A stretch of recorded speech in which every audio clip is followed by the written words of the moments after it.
Ahora vamos a Gaza, donde hubo ataques aéreos israelíes durante la noche. Ahora la Junta Internacional de la Paz dice que la retirada de las FDI más allá de la línea amarilla solo ocurrirá después de que Hamás deponga sus armas. Más información de la corresponsal senior de Medio Oriente de I24 News, Ariel Ocerán.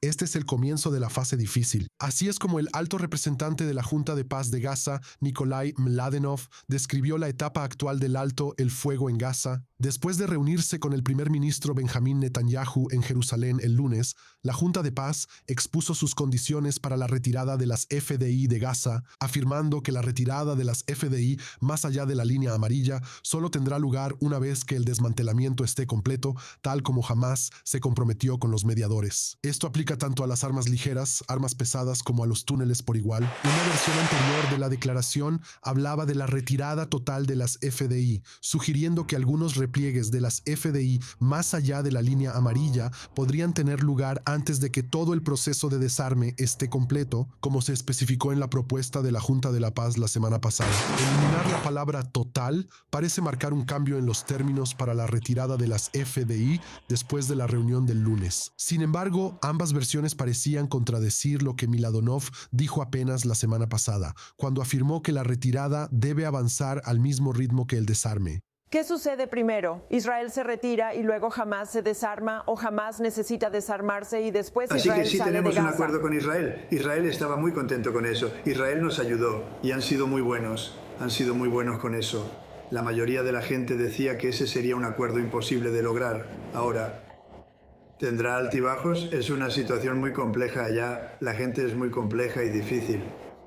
El aparente cambio en los términos de desarme corre el riesgo de perder el respaldo de Hamás, que solo aceptó la secuencia original. Si Israel no dijo, El acuerdo estipula que no podemos pasar a la siguiente fase hasta que la primera fase esté completamente implementada, lo que significa que Israel debe regresar a las fronteras anteriores a 1967, permitir la apertura de los cruces, permitir la reconstrucción y cesar todos los ataques, asesinatos y asesinatos selectivos. Todos estos asuntos deben ser abordados y completados, y el desmantelamiento de las milicias armadas está vinculado a esto y a la retirada israelí de la Franja de Gaza según el calendario acordado. Pero la secuencia del desarme y la retirada es solo uno de los puntos conflictivos.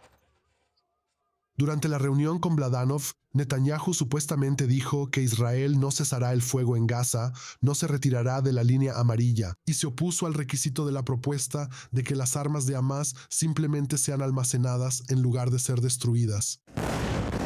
Mientras tanto, Israel ha incrementado sus ataques en Gaza desde el anuncio de la hoja de ruta de la Junta de la Paz. Horas después de la reunión del lunes con Miladonov, Israel realizó ataques adicionales en Gaza, matando a 2 personas en un vehículo mientras el alto el fuego en Gaza sigue poniéndose a prueba.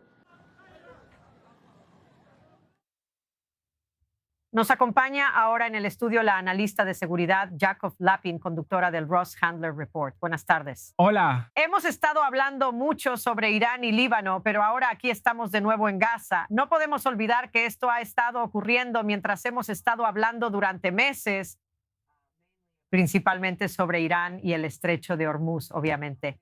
¿Qué nos dice esto? ¿Corremos el riesgo de que esto escale a algo más serio?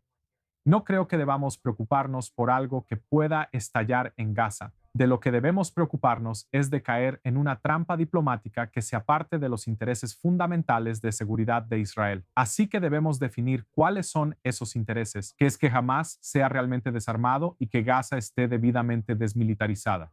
Lo que eso significa es que las armas de Hamás deben ser destruidas, no almacenadas, como lo ha estado proponiendo la Junta de Paz en sus documentos y como Hamás quiere hacer. Lo que Hamás quiere es que las armas sean almacenadas, puestas bajo el control de un supuesto futuro gobierno palestino, y luego ellos mismos terminarían dirigiendo ese gobierno palestino primero desde las sombras. Luego podrían dar un golpe de Estado, tal como lo hicieron antes de tomar el control de Gaza en 2007. Ese es su plan. Esto es totalmente lo opuesto a lo que Israel necesita. Israel necesita destruir esas armas. Y por eso creo que Israel debería decir que sí, que está abierto a un acuerdo diplomático, pero uno que implique la destrucción de las armas. Si las armas no son destruidas, eso no es un acuerdo real, eso es una farsa. E Israel tiene que denunciarlo muy claramente. Así que tiene que evitar y esquivar esta trampa diplomática. Y luego tiene que pensar en el objetivo final. El objetivo final aquí es destruir lo que queda de Hamás en Gaza. Eso significa su liderazgo, sus capacidades restantes. Todo esto debe reducirse considerablemente, pero no se le puede permitir a Hamás controlar ni un milímetro de Gaza. Y entonces podemos empezar a hablar de una reconfiguración de Gaza, una administración diferente, una desradicalización. ¿Sabes? Piensa en Berlín después de la Segunda Guerra Mundial. Eso es lo que Israel, desde su perspectiva en Gaza, necesita buscar. De lo contrario, vamos a quedar atrapados en este ciclo por mucho tiempo. ¿Y qué hay respecto a la Junta Internacional de la Paz? O sea, ¿es solo una organización simbólica si seguimos atrapados en esta situación en la que de todos modos no se puede hacer mucho? Seguirá siendo básicamente una organización irrelevante mientras Hamás controle a la población de la Franja de Gaza y tenga el monopolio de las armas en la parte de Gaza que controla. En este momento, Israel controla entre el 60 y el 70% de Gaza y esa es una zona de amortiguamiento muy importante que ha creado para proteger las comunidades israelíes cercanas a Gaza. Pero esta área está básicamente vacía. La mayoría de los civiles están en la parte controlada por Hamás. Eso no puede continuar así. Todos los civiles de Gaza básicamente no deben estar bajo el régimen de Hamás porque eso es lo que le da su poder. Así es como reclutan a futuros terroristas. Así es como los adoctrinan para que sean la próxima generación de la yihad. Este es el ciclo que hay que romper. Así que Gaza, como sabes, estaba congelada porque Israel estaba muy ocupado con Irán y con Hezbollah en Líbano. Ahora las cosas están volviendo al punto de partida, suponiendo que Irán no vuelva a estallar. Creo que vamos a ver al primer ministro Netanyahu y al gabinete israelí y a la cúpula de defensa tratar de mostrar apertura a un acuerdo diplomático, pero tienen que definir muy claramente cuáles son los intereses de Israel. Y si hay una brecha entre lo que se propone diplomáticamente, incluso si es por parte del presidente Trump y los intereses de Israel, esa brecha tiene que señalarse muy claramente y declarar explícitamente cuáles son los intereses de Israel, que son: